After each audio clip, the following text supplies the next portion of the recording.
Look at that on paper and say it's not that big a deal. The 76ers didn't just not have Ben Simmons. They didn't have Joel Embiid. They didn't have Tobias Harris. And yet they still handled the Trailblazers. Tough loss for them. You know I like to say good win, Philly, because of all the reasons you just said. But this is a terrible loss for the Blazers. So much so, a savvy veteran crowd who pays attention to the goings-on in the NBA until their team, in particular with the trade surrounding Ben Simmons, they just feel like they're gonna bully the Blazers into doing the deal by chanting, "We want Dame." Is that what I saw? Did I saw some East Coast, bullying? Let me bring y'all behind the curtain just so I can calm everybody's nerves. When you calling me about Ben Simmons, on the other end, the recipient ain't talking about Damian Lillard. Let's just make sure we all on the same page about this. And again, for the Blazers, they've always lacked a level of interior balance. And Nurkic is the guy, Jacoby, that hasn't taken a consistent leap. I've seen him over the last couple of years show flashes, triple-doubles even, double-doubles. But then I see a lot of double singles, triple singles, foul trouble, giving up plays defensively. And not having that anchor, is in particular on a nightly basis, it stresses Dame to be accurate. It stresses CJ to create and make hellacious plays. Don't it seem like every time CJ make a shot, you're like, whew, that was a good shot?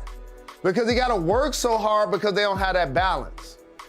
Well, the Trailblazers have sputtered out of the gate a little bit, and you mentioned Dame's performance thus far, and in the postgame he's very articulate, talking about how he enjoys the struggle and he enjoys turning himself around. But look at his numbers when you compare previous seasons and this season's, and they just don't add up. Something needs to change for Dame and this Trailblazers unit. Look at that. He's averaging 10 points less a game. The field goal percentage is down. Assists per game is up. The rebounds are the same. But this needs to turn around in both Boston and both Portland.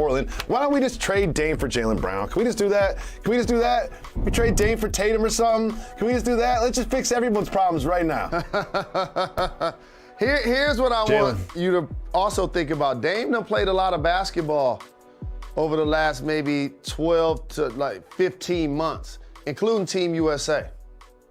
Jalen, the third quarter, and then it all flipped and fell apart for the Celtics.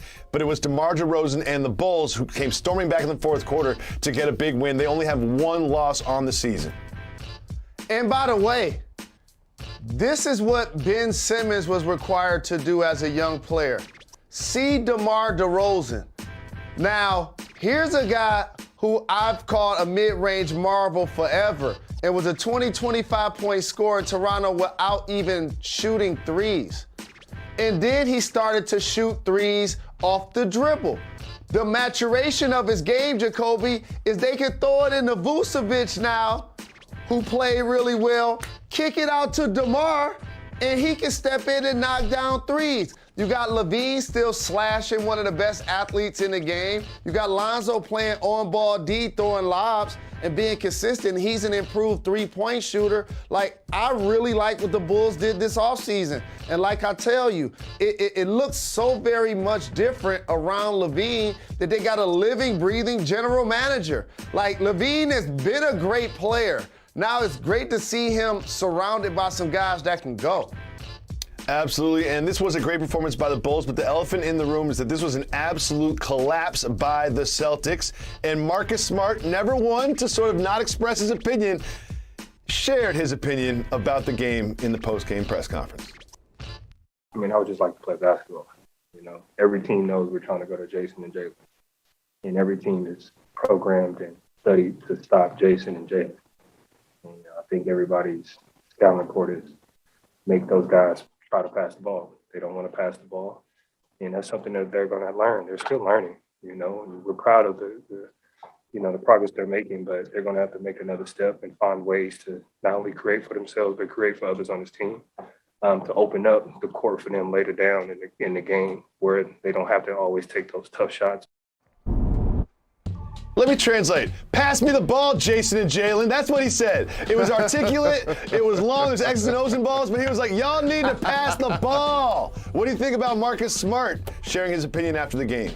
So this is why I love team sports and encourage young people to play, just because of the life lessons you get from it. And this one is about sacrifice. And when you look at the identity of Marcus Smart, Jaylen Brown, and Jason Tatum, they're different in a lot of ways.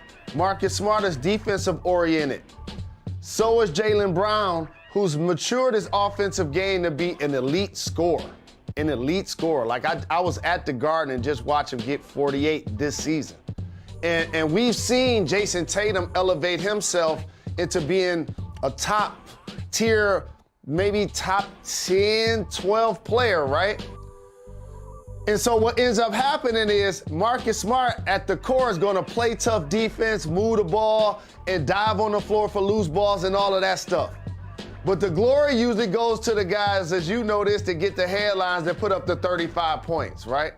Mm-hmm. And so what will help them is something that they should have done in the offseason. You gotta make the game easier for your best players. And here's how you do it.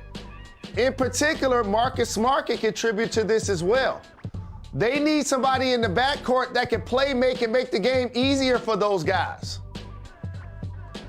If they're not going to do that, then they need to get somebody else up front so Jaylen Brown don't have to play minutes at the 4 against guys that are 40 pounds heavier than he is.